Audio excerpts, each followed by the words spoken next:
Used to be real good. Used to be really good, yeah. Okay. All right, everybody, we're live again. You guys are going to have to continue your discussion about Latin later. Welcome, everybody, to another fantastic virtual tasting here with Becker Vineyards. I'm Rebecca Nelson, Wine Club Director here. Tonight, we have a very special wine. We actually have a wine that's usually in distribution, only found there. So it's, again, something that we were able to kind of pull out of its normal route and share with people. And it's actually not a wine I've tried for many, many years. So I'm excited to everybody try this. It's the 2018 Springtime. It's a great blend of some different white grapes. Tonight, we have a great panel for you to go through this wine. We have, of course, both Dr. Richard and Dr. Joseph Becker. We also have our winemaker, Jon Leahy, and we have our general manager, Bret Perrenoud. They're going to take you through this fantastic wine. I hope everybody enjoys it and has a lovely evening. Cheers, you guys. Cheers, Rebecca. That was a wonderful introduction. It's good to see you again. Must be Wednesday. Yes, thank you. And you're looking very happy in your happy colored shirt. Yes. I, on the other hand, have been told I need to tone down my shirt colors. So I'm trying to balance us out, John. That's perfect. Well, before we get too involved in the wine, Doc, Joe, would you care to lead us off with a couple of words? Well, again, in the 6th month of this tremendous stress on our country in every way, pandemics and economic tremendous job loss, and just a slight remembrance of that, and being thankful we're going to have a half hour to talk about something as delightful as wine. None of these other things are over, and even the governor has warned in Texas that as bad as the hurricane is going to be, we have to remember that the COVID virus is very much waiting for people to get together. So we're doing everything we can to remain separated and to wear masks and to protect our friends and loved ones. And that's my cheerful note, John. Oh, well, that's a, for an Irish cheerful note, that's pretty good. So is everybody ready with their 2018 springtime? Uh-huh. Everybody poured a glass? Well, I want to invite everyone to swirl, sniff, and taste. And this is absolutely, I have not had this wine in quite some time. It really does amaze me how many of the wines in the last few weeks I haven't had recently. So Bret, what do you think? Well, I think that the you want to talk about the blend first so that people know kind of what it is. I can let the cat out of the bag, but yeah, exactly. Let it out. I messed that one up earlier. So. Yeah. No, but I think that the Marsanne and the Roussanne is jiving really well together on this. I think it's got a lot of notes of honeysuckle and melon, and it's just it has a little sweetness to it. I don't think it's very sweet if we look at the text sheet that we were going over earlier. But I think that this wine is something that if you go to the store and you're trying to pick up a wine, that'll go with a lot of different dishes. If you're shopping at your local wine shop or grocery store, this is something you could pick up that will go with a lot of good things. So. Mm-hmm. I find it interesting, and Doc, I want you to comment on this specifically. The Roussanne and Marsanne are one of the only white wines that I actually get brown spice off of, like a baking spice note.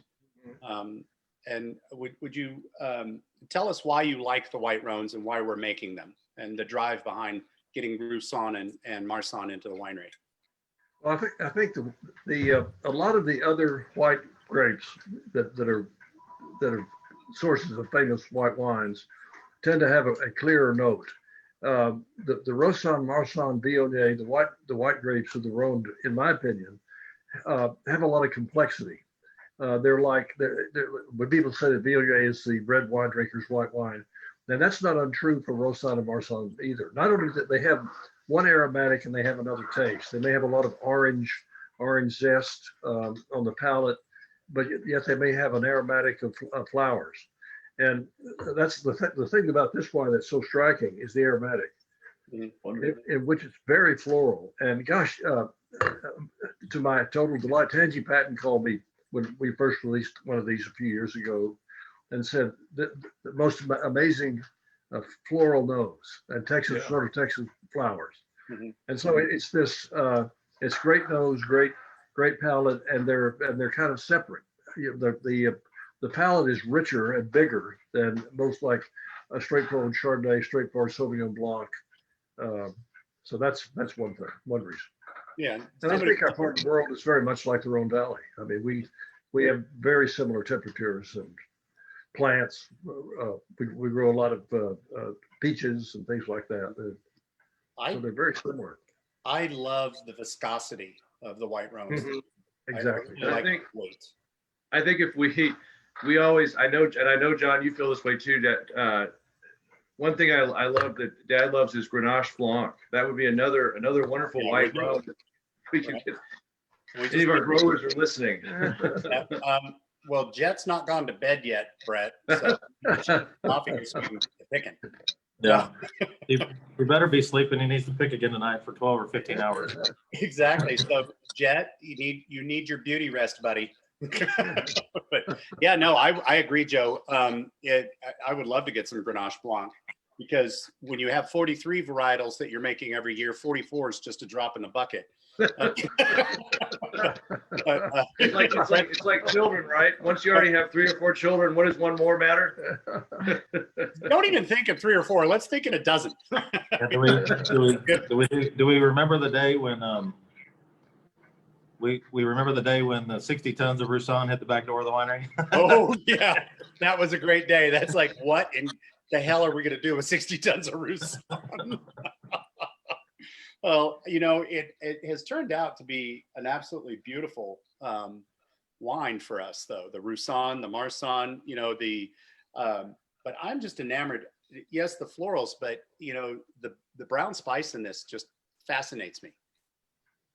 And there's a deeper layer too, almost a dusty edge to it, an herbaceous edge.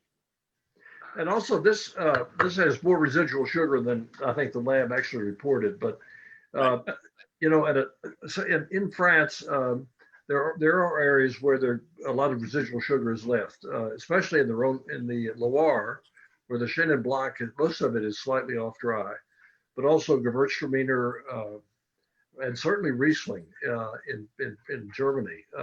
So I love dry wines. I'll be the first to tell you. Mm-hmm. And but this somehow this just works for me. It has kind of both. Yeah, it works very well for a white wine.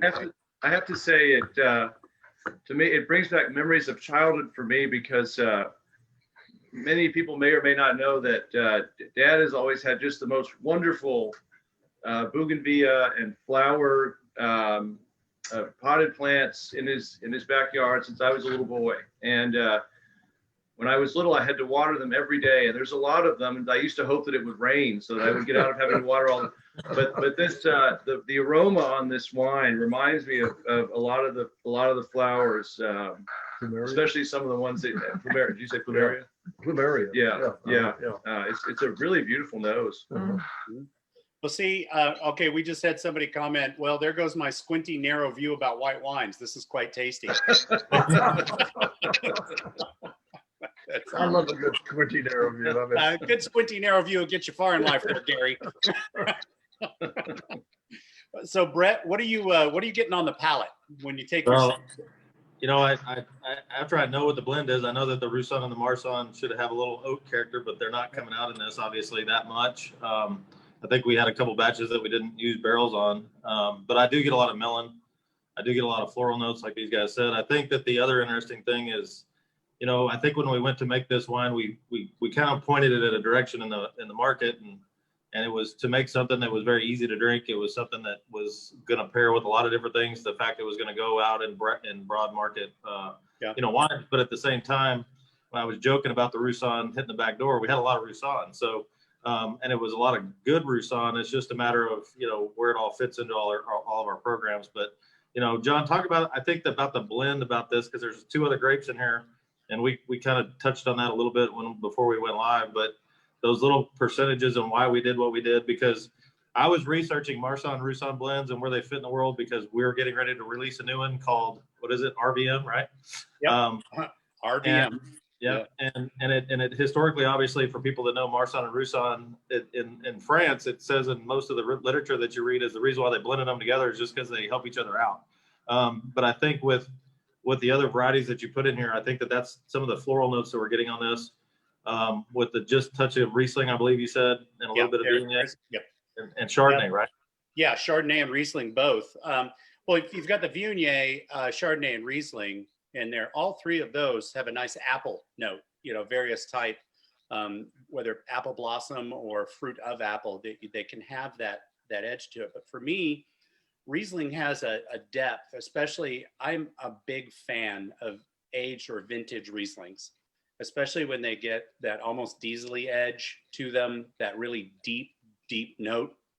And, even though this is only a couple of years old, you're starting to that dusty herbaceousness, I think, is actually coming from the Riesling. It's pinning everything together. But You was were it, right. was it the Riesling only, wasn't it less than 1% or something? I mean, it didn't It's even really. about- Yeah, it's about, I don't know. I actually had to close that screen in order to get Facebook up on the iPad, or Okay. maybe I didn't. But the Riesling itself, though, is a very small percentage, yes. But that's why it's not a dominant character. Riesling can be very dominating. If you put 5% in there, it would just dominate. And the Roussanne, that to me, that white peach blossom and honeycomb, Roussanne to me, and Marsanne too. Marsanne has a really deep, intense honey note to it, and Roussanne's got a really nice floral balance, but it's got more savory characters, sweet savory characters to it. That's why I think they're all three coming together here. Those three particularly are giving what I'm calling that brown spice. It's a really, honestly, for such an inexpensive wine, which you can find at your local retailer, it actually has a whole lot going on in it. John, is the brown spice, is that the spice that you're picking up in the back palate, five or six? Yeah. Yeah. I just, to me, using Roussanne, Marsanne, Viognier, the Riesling, the Chardonnay, making this beautiful white blend, which started off, this program, for people who aren't familiar with the springtime program, started off being a seasonal offering, spring, summer offering. And then the counterpart to that was the Indian summer, which was fall, winter, and a red wine. But the springtime is now, pretty much year round. It's expanded out. But this wine to me is a very standalone drinkable wine.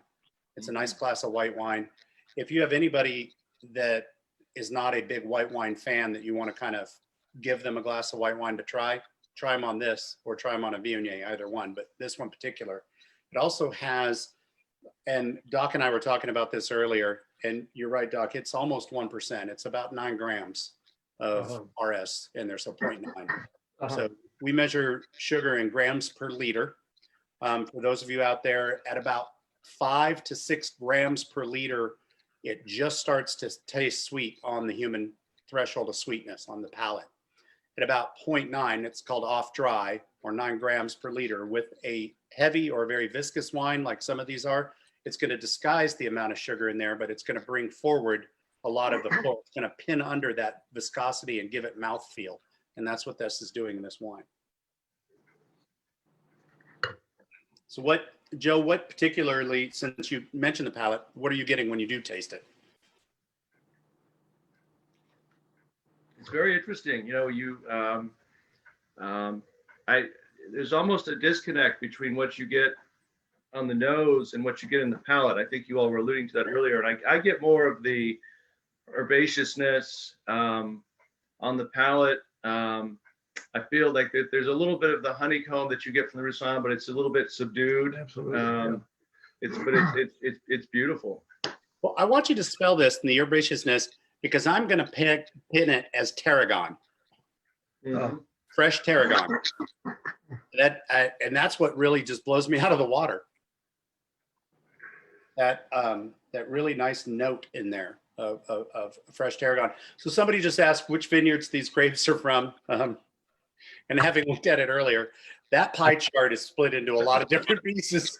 I mean, that comes from Jet's Vineyard. It comes from Farmhouse. Comes from VJ. It comes from Bingham. Yeah, Bingham, and the Hidden House, or was that the other one? Never mind. I think Hidden House was on the other one. But yeah, so just about all of our High Plains. Oh, and of course Brenda Canada, and the Chardonnay. So that pretty much represents everybody that we we get grapes from up there, white grapes from. And And speaking of flowers, the label is when Tony and Claire were on their 10th wedding anniversary, instead of buying her a dozen or 2 dozen yellow roses, he did a watercolor. And that's the label. I'm proud of it. That's fantastic. If the rest of us could only just do that, we wouldn't have to go shopping for flowers that would die. They would live forever like But we do make wine. I think we give wine. Yeah, I don't know about you, but I also Flowers bringing on home the a bottle of bottles. wine and giving it to Jody just doesn't work always. It's like, Yeah. really? What I made for you, Jody. Look, made just for you. Well, it was funny. I on a particular earmarked birthday a few years ago, I'd spent 10 years collecting all the vintages from her birth year, and Chef Jordan here at locally was kind enough to do a dinner for us and pair those wines. So Ah, that she wow. accepted as an acceptable gift. So, well, what would you guys pair with this, Oh, man. Brett? I don't Gosh, think I get to go first. Yeah. I would say like pasta carbonara is what I'm thinking. Like, I think it would just be amazing with this. Chris makes an amazing pasta carbonara that she got from one of her friends, and it's got a lot of bacon, and I don't eat as much pasta as I used to back in the day, but I think it would go good with this. Oh, man. Yeah, I that now I am officially hungry. Now I want pasta carbonara. So, Joe, what would you pair with this? Well, I was just thinking I made a soy glazed chicken last night with some rice that was kind of cooked in coconut milk, and I think this would have done very well with that. Okay, all right. Doc, what do you think? You know, I'm thinking about the off-dry Chenin in the Loire Valley. I think the restaurants, the chefs are the best in France in the Loire. Mhm. And they do a lot of fresh vegetables with a little bit of butter and salt, asparagus, certainly some fish dishes from the rivers there. And I think it would be great with that type of food. I could, Certainly Thai food and Chinese food would be good, but I'm just thinking of pairing it with French cuisine. Maybe the food of the Loire. mhm. Well, I'm going to go and say that this would do lovely with an Irish apple cake. So it's not too sweet. Oh. The traditional Irish apple cake is not very sweet at all. God, yeah. Nice apple, it is mildly sweet. I think it would go very well with that. Now, okay, apparently I just want carbs tonight. So, Hey, welcome to my world. yeah, right. Somebody just mentioned chicken piccata. And I can confirm it goes well with homemade beer, cheese, dip, and pretzels. Nothing wrong with that either. And somebody earlier asked, are you sure that what you're smelling isn't thistle and asparagus? Yes, I'm pretty damn sure it's not thistle and asparagus. Just saying. I want to tell you that we were, speaking of Irish food and wine, we were in a restaurant. Joe was there in the town where the Client Man was filmed, and we were in a restaurant. And the owner of the restaurant was a great big Irish guy, and he'd been the stand-in for John Wayne when the movie was being filmed. And so I said what I always say, and that is, do you have any French wine? And he looked at me and he said, sir, you should drink the wine of the country. And I said, well, going into the country. Yeah, drink the wine of the country. And I said, well, what would that be? He said it would be Guinness, sir. So we had soda bread and Guinness. It was quite good. I see nothing wrong with that at all. When Jody almost didn't get me to go home, we walked into this little cottage where this lady was doing a cooking demonstration on soda bread, and she gave me some hot soda bread she cooked it over literally a peat fire, which was awesome. I sat down, ate the soda bread, and she started talking to me, and Jody's like, please don't feed him. And the lady's like, what? She goes, no, swear to God, please don't feed him. He won't go home. Oh, No, everybody online saying, for you, Joe, how about light green curry with fish, maybe cod? Oh, there you go. Yeah, Absolutely. that Cod, might be especially very. cod. Yeah. Yeah, that's good Ooh. Irish. We're having, and Jane writes, we're having Japanese rice and yellowfin tuna sushi with our springtime wine. Now Oh, yeah, that's pairing. Sushi would do Yeah, we very had well. this. It was the sushi rice that we made last night in the coconut milk that would have been Ooh. perfect with it, I think. Nice. Yeah. Now I think I might just go to Jimmy's and grab something. You know, in Boston, Salt and pepper fish would go good with this. Oh, that What's salt that? pepper fish would be awesome with this. Yeah, absolutely. we Absolutely. the Boston restaurants are famous for serving a very, very delicate white fish called scrod, and which is different from being, pardon me. Anyway, so they you just, if you don't say I've been scrod, I'd like scrod. So it would go well with that. Okay, everybody has to have a bad habit. Actually, you're right. It probably would. You know what this would go very well with too is crab, just fresh crab.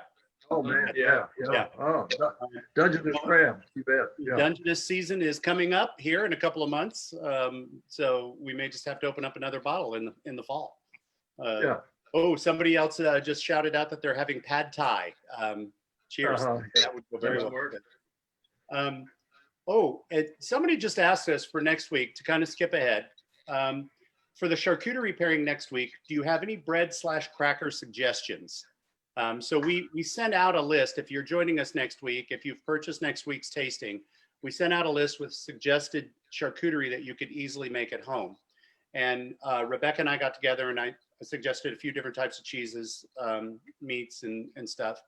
The crackers, something with as low a salt as you possibly can get. Don't get a heavily salted cracker, one. Two, if it's bread, you know what? I think I'm going to challenge everybody to make a loaf of bread at home and have homemade bread with it. But if you don't feel like doing that, I'd go get a baguette or a nice loaf. Yeah. Crackers, bread. Oh, bread.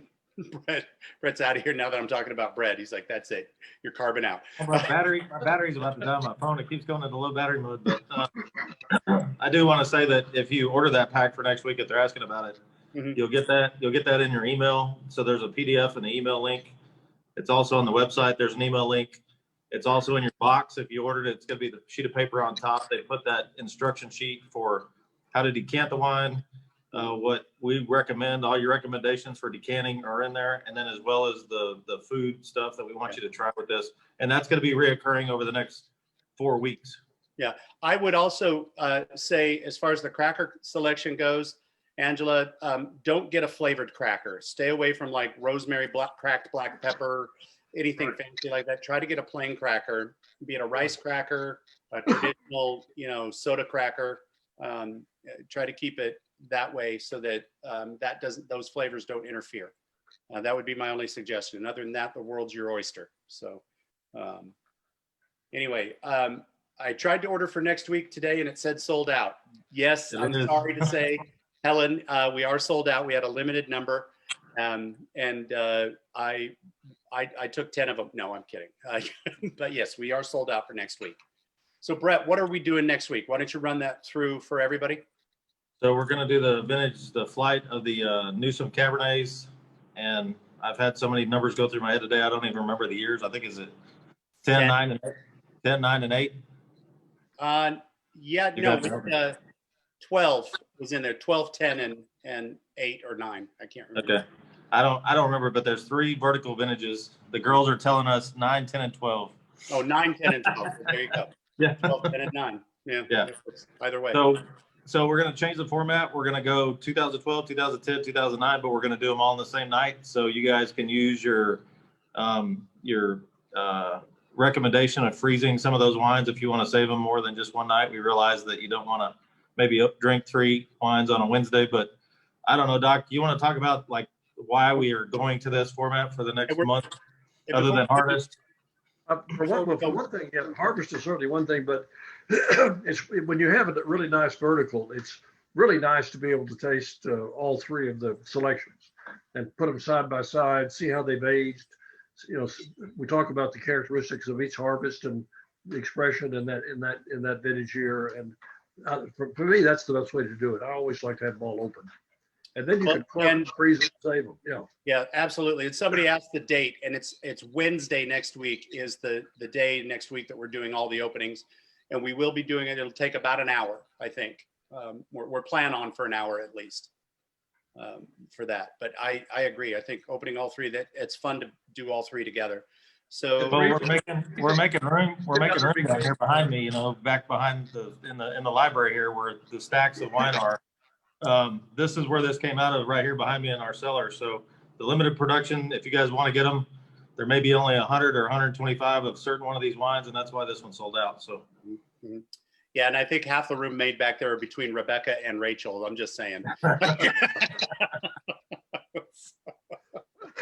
no, I was going to ask Bret, can we get a harvest update? Okay, so both John and I are like, we've sat there and I've stared at my board all day long trying to figure out how to get these different lots home.